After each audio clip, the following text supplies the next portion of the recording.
I'm Logan Crawford, and right now on the Spotlight Network, we're delving into the thought-provoking work of Rob Pendell in his groundbreaking book, A Blueprint for a Modern Society.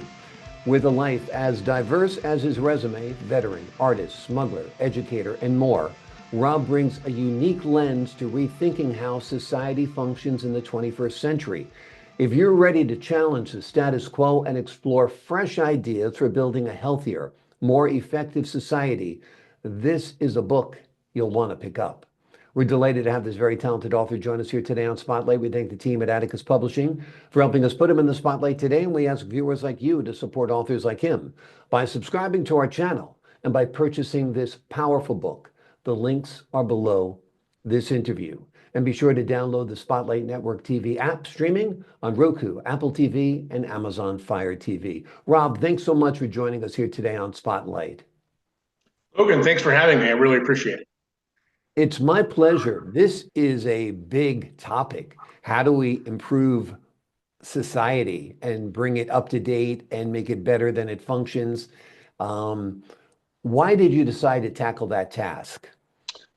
Well, I spent many years in the sovereignty and patriot movement, and there's a lot of really brilliant people there talking all about how things were put together and how things could have been better, and how things would be better if we would just go back. We would just go back, and I was pretty vocal in my sort of dissatisfaction of kind of how things have been running. And, I mean, I don't need to go into it, of course, because I'm sure we're all pretty aware of through the last few decades, things are like, woo, and so I was in one of my rants, and a friend of mine looked at me and he says, Rob, look, we all know the problems. We all know that things are messed up. Do you have an answer? Do you have any solutions? Do you have anything like that? And I'm like, no. And he goes, well, then shut up. And I'm like, okay. I said, all right, well, I'll tell you what. I'll come up with some solutions. I'll come up with some answers. And so I started studying. I started studying a lot of history. I started studying a lot of other countries' constitutions and their political systems and political systems of the past. Human psychology and all of this stuff. The whole thing took me about 5 years to put together. But I finally put it together, and I think I came up with some nice ideas about how to just sort of update what we've got. I'm not trying to eliminate anything. I'm not trying to change anything. It's like I like to use the analogy of the Model A Ford, right?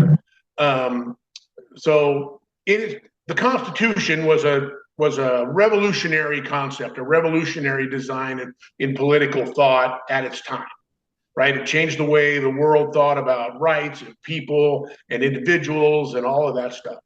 The Model A was a revolutionary concept in its time. It changed the entire way the automotive industry thought about building automobiles and who could access automobiles and things like that.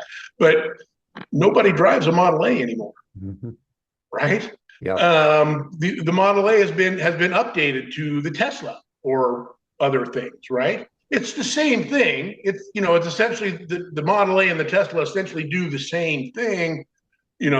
Get you from one place to another with four wheels and a steering wheel and a motor. But one is just much more complex and much more updated and sort of able to deal with the modern complexities that the Model A just is not capable. Yep. So there's time to update.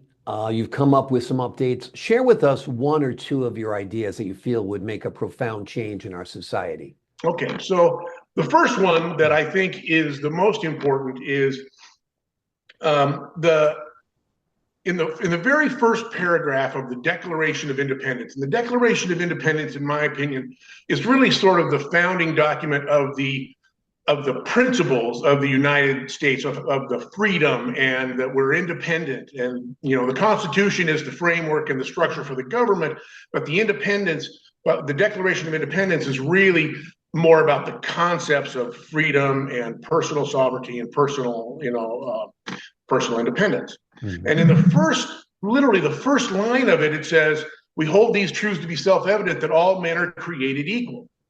Well, mm-hmm. No, we're not all created equal. We weren't created equal then. We've never been created equal. None of us are equal now. And so literally in the first line of this sort of foundational document we have, we're lied to, right? And I think that has kind of, and everybody knows it. Nobody believes that we're all equal, and there's been, I've had some people, say, oh, well, Rob, we're all equal in God's eyes. Okay, right. Maybe, I suppose, depending on what God you believe. I mean, I know that in some faiths, if you're not part of that faith, you're not part of the club. And so that's not equality, right? And I've had some people say, well, Rob, maybe it's all about being equal under the law. And I'm like, okay, maybe. But tell me now, the law is so vast and so convoluted and so filled with jargon and is like 30% written in a dead language, Latin, mm-hmm. That you have to be sort of a member of this, priesthood to practice the law. And if you're telling me that Jamal from Queens is getting the same consideration under the law as Brendan from Martha's Vineyard, yeah, I don't, basically, right? it's whoever can hire the priciest lawyer is going to win. And if you're poor, you're not going to have access to that. You're going to get some schmo who just graduated law school, correspondence at best, right? Right. So my first principle is, and I don't want to come off as disparaging the founding fathers or anything like that. They were brilliant men. They did a very, very brave thing. And the document that they created and the concepts they created were revolutionary for the time. But we have to remember that was 1770, yeah. Right? And it's almost impossible for anybody today to relate to what life was like in 1770, right? No electricity, no running water, no engines of any kind. It's really, really basic. And I won't go into the paradigms and all that, but it's just so the first concept that I think that we need to adopt in society, as opposed to all men are created equal, which we know isn't true, is all people have value. Everybody fills some role and provides some little bit of value to society. Now, is it equal value? No, of course not. Nothing's equal, right? But value is, one, it's situational. So if I were to ask you who has more value, the surgeon or the car wash boy, right? Well, you might say the surgeon. Well, in a medical emergency, absolutely, I would agree with you 100%.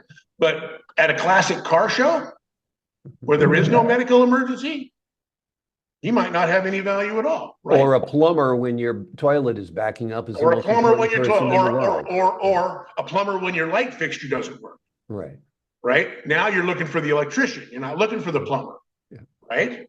So value is a situational thing, and everybody has a piece of it, and everybody's value is determined by them doing whatever it is they do in society, whatever role they fill in society when it's time to be done. And the rest of the time, maybe not so much, but it doesn't matter. Their value is still important in society, and without their value, society as a whole is diminished. So imagine, again, let's go back to a car analogy. If you imagine an automobile has hundreds of thousands of tiny little parts in it, right? All these little bearings and gears and cogs and all this stuff. And if any one of those things isn't in its place doing what it's supposed to be doing when it's supposed to be doing it, the entire function of the car is affected in one way or another. Well, society's the same way. If we're not in our place doing whatever it is we do to add our value to society, then society as a whole is diminished. And if we can adopt this perspective, what'll happen is, I believe what'll happen is that we will begin to create a level of respect for each other, just understanding that, hey, you have value no matter what it is you're doing. The society needs what you do, and society needs what I do. And the other great thing about it is that value is personal. You only have to relate it to yourself. Equality, I have to compare myself with you and everybody else, right? In order to be equal. And so if we could create a basic premise or a basic concept of our underlying principles of society, that all people have value as opposed to all men are equal, I think it will create a much stabler mindset and a much stabler respect for each other in society as we do what we do, whatever it is we do in society. So that's kind of the first fundamental basic thing that I would like to present. Well, that sounds great. It is very profound, and it is very applicable, and it is very true. It's inarguably true that all men are created equal is a lie, in that they didn't address women, And I mean, I don't even want to go there. Yeah, I know, but there's a whole slew of people that didn't get considered in that. African Americans who were slaves and so forth. All kinds of people, all kinds. What do you say to people who feel that economic inequality and systemic injustice need to be addressed? How would you address those? We only have about 3 minutes left. If you could give us your ideas on that. So very quickly, economic inequality comes from a very natural phenomenon that I call stratification. All societies, every society, human society that's ever existed, all the way back to Bobo monkeys, has stratified based on your abilities, your birth, your motivations, all that stuff. That's natural. The only thing that we need to try to do is try to